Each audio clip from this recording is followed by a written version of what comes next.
Hey, welcome back to HAMRADIO. We're gonna go back to listen to this whack job pill pop, and I can't stand this woman. She's just, I don't know.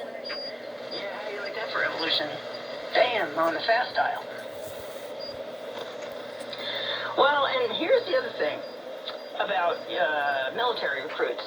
According to the U.S. military, a recruit must be considered, quote, able-bodied to serve in the armed forces. And the military has this list of, quote, medical standards in their code. I think it's DOD 1, section 6130.03. And it's regarding the induction into the military. You have to meet certain health standards. So restrictive diets really don't seem to fit with the military's definition of able-bodied. So if you're diabetic, you have celiac disease, they can't cater to all those changes if some recruits have those problems. Here is a quote from the spokesperson with the U.S. Department of Defense, Cynthia Smith, who says, quote, a person with celiac disease or gluten intolerance or sensitivity would not be eligible for entry into the military. End of quote. Well, she just says it.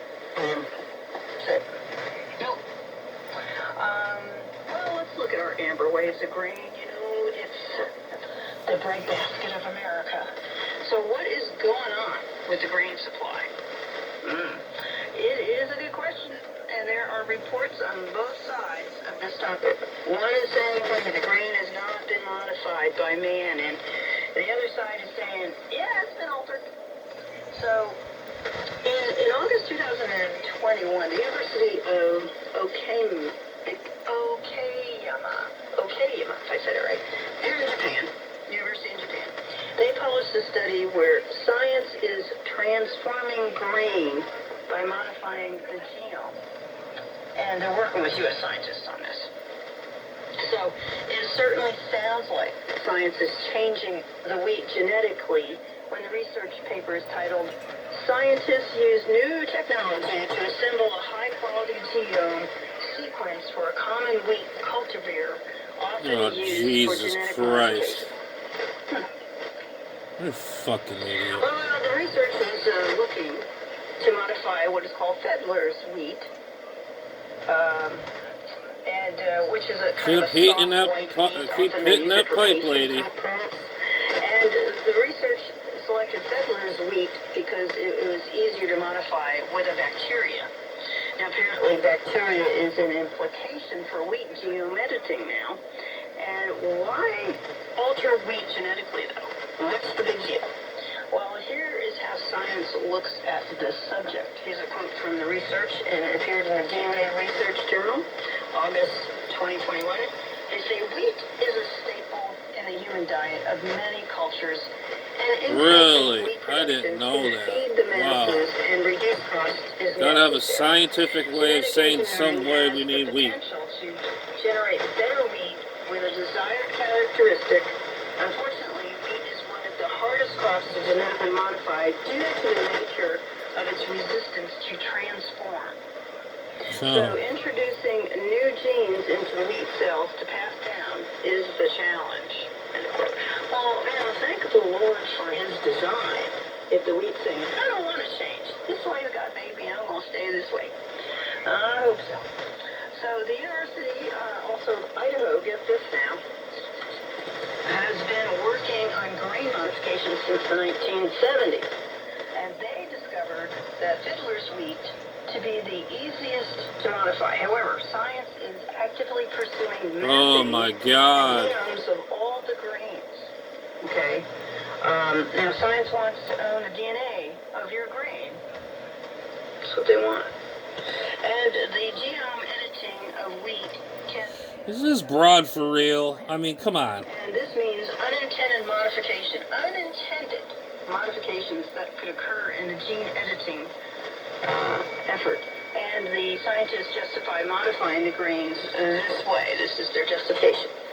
Many countries, including the United States and Japan, are looking seriously into breeding genetically modified wheat to improve crop productivity. Oh my God, ladies and gentlemen, can you believe what you're hearing? This is stuff I never even heard before. I don't know where she's reading this on a A veganized book of all bull crap or what? I don't even never even heard of it.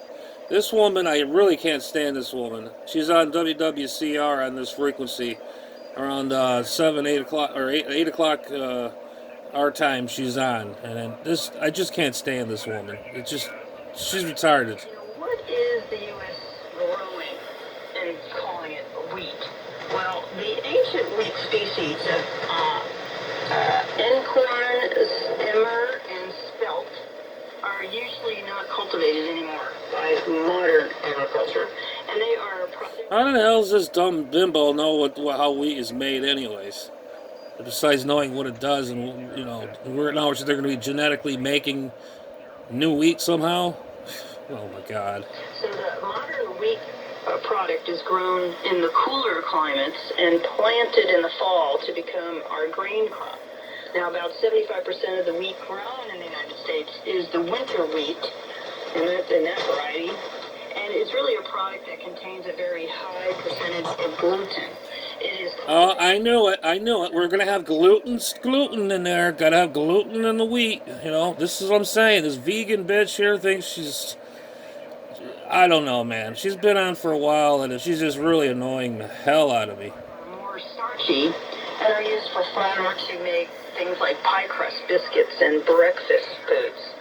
And when wheat is milled, the residues, the bran, and other plant parts are used to make livestock feed. Sorghum, waste grain product, and some wheat grain is also. So this is like gluten-free crap she's talking about? So wheat's important. And Frank says, as in the days of Noah, only Frank the Imaginary Man, which is never here. Yep. Noah's family genetics were pure any longer. Good point. Yeah. So they're changing wheat. But let's look at the European wheat in contrast. The European countries tend to reject genetically modified foods, including wheat.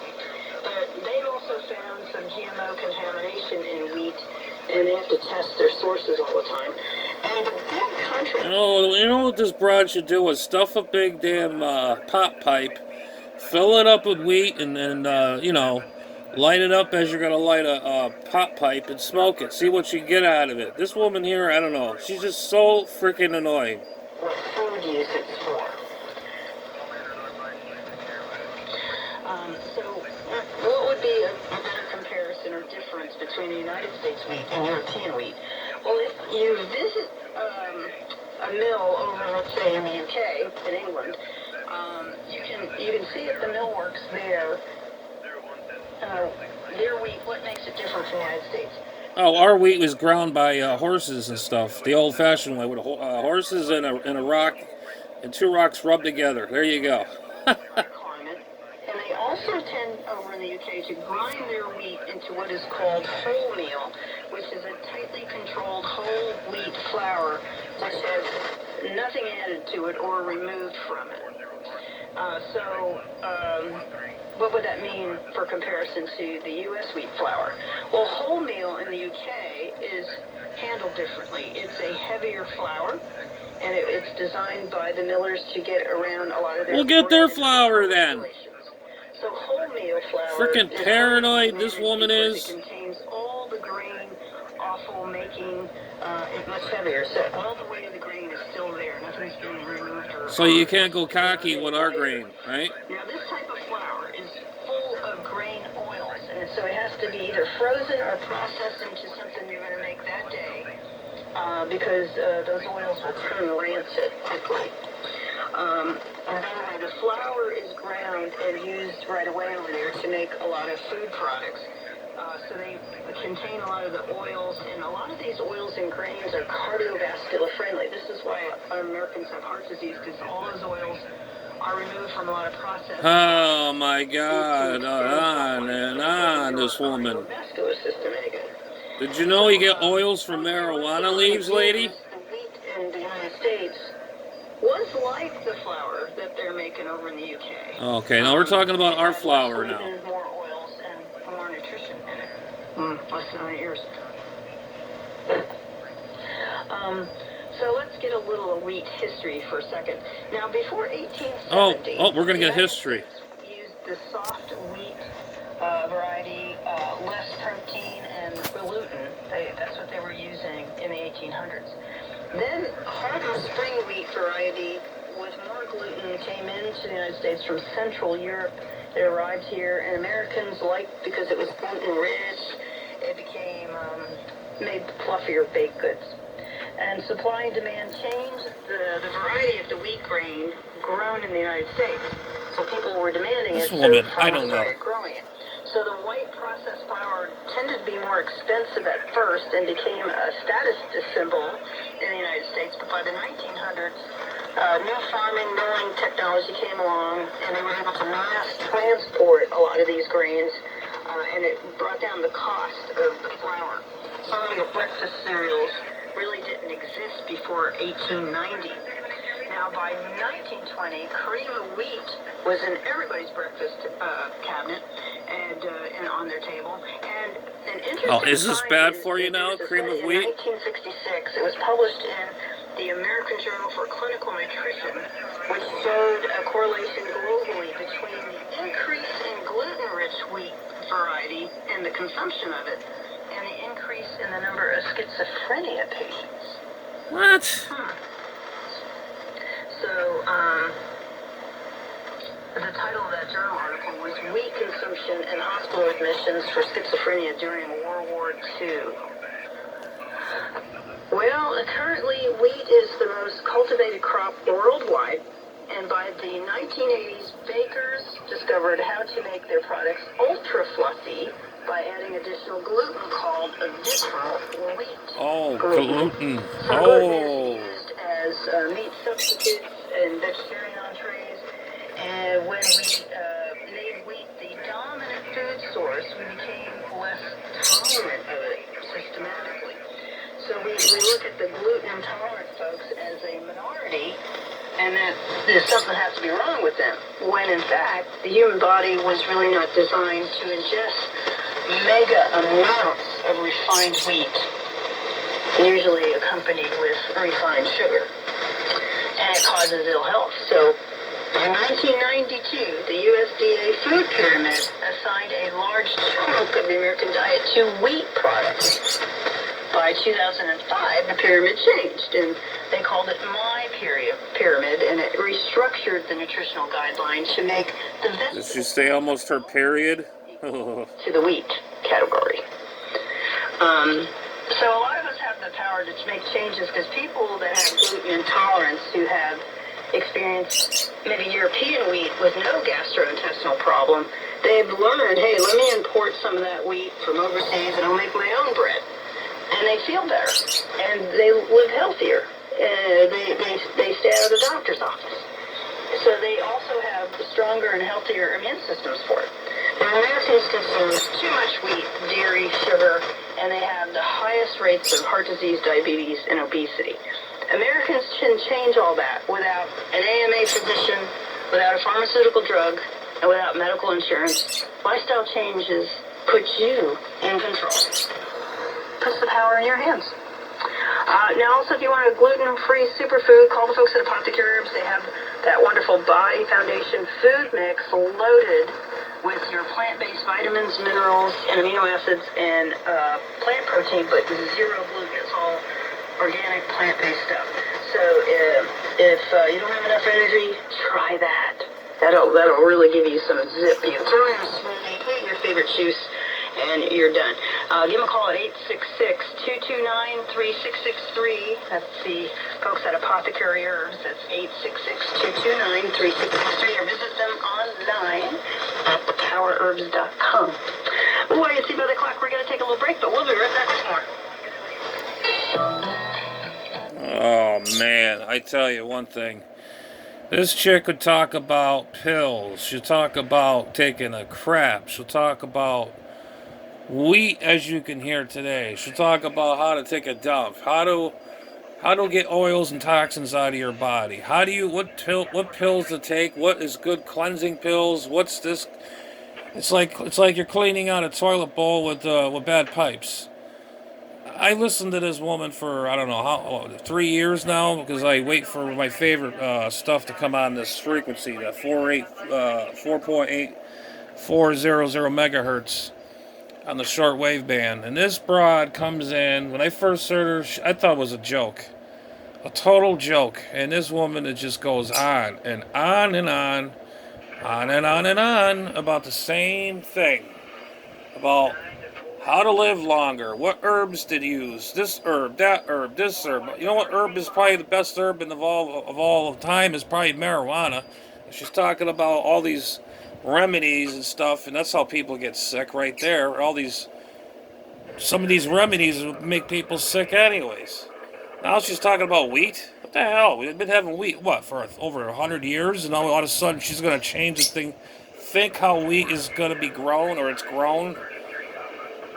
Wheat has been around since the time of history of humans, so I don't know. But anyways, that's the scoop on that. Oh, but here it is. And I prefer willow bark and meadowsweet herbs to control pain, fever, aches, and inflammation. God's herbs are good, and you won't be disappointed. Call Apothecary Herbs for pain or extra strength pain relief formula, toll free 866-229. Yeah, see, I rest my point. She's got every pill for every little thing. If I have a private area ache, there's a pill for that. If I have a weight problem, there's a pill for that. If you have high blood pressure, there's a pill for that. What is this, her own pill she makes in her own house and makes it in a bathtub? I don't know. So, yeah.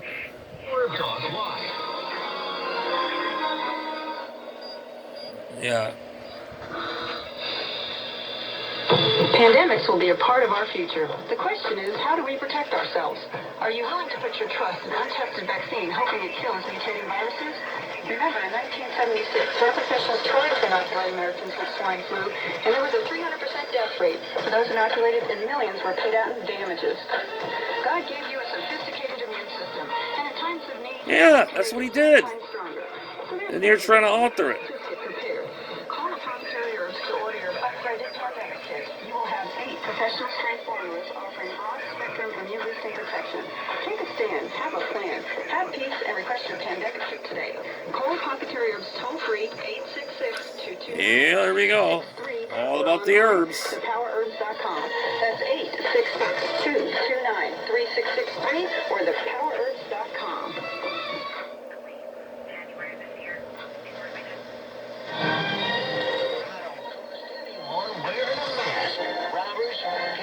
With doctors. I listen to Herb Talk Live. There you go, how whacked out she's got a guy there. Listen there, Frank, I don't wear no mask because I use these herbs. Oh. If you have a heart condition and emergency rooms and medical doctors are not an option, you need our emergency heart attack kit. 5 concentrated liquid formulas enter the system in 60 seconds to protect your heart muscle. I thought nitro was supposed to restart the heart if you had a heart attack. Wasn't it? Am I right or wrong? Now she's got a pill out to save your life? The help you can get with our emergency heart attack kit. Easy to use and portable in a 1-pound compact kit for your purse, briefcase, or car. Call Apothecary Herbs now for your emergency heart attack kit. Toll free 866-229-3663. That's 866-229-3663. International callers dial 704-875-8010 or order online at the 3Ws.thepowerherbs.com. Yeah, her name is Wendy Williams, the pill-popping vegan pain in the ass.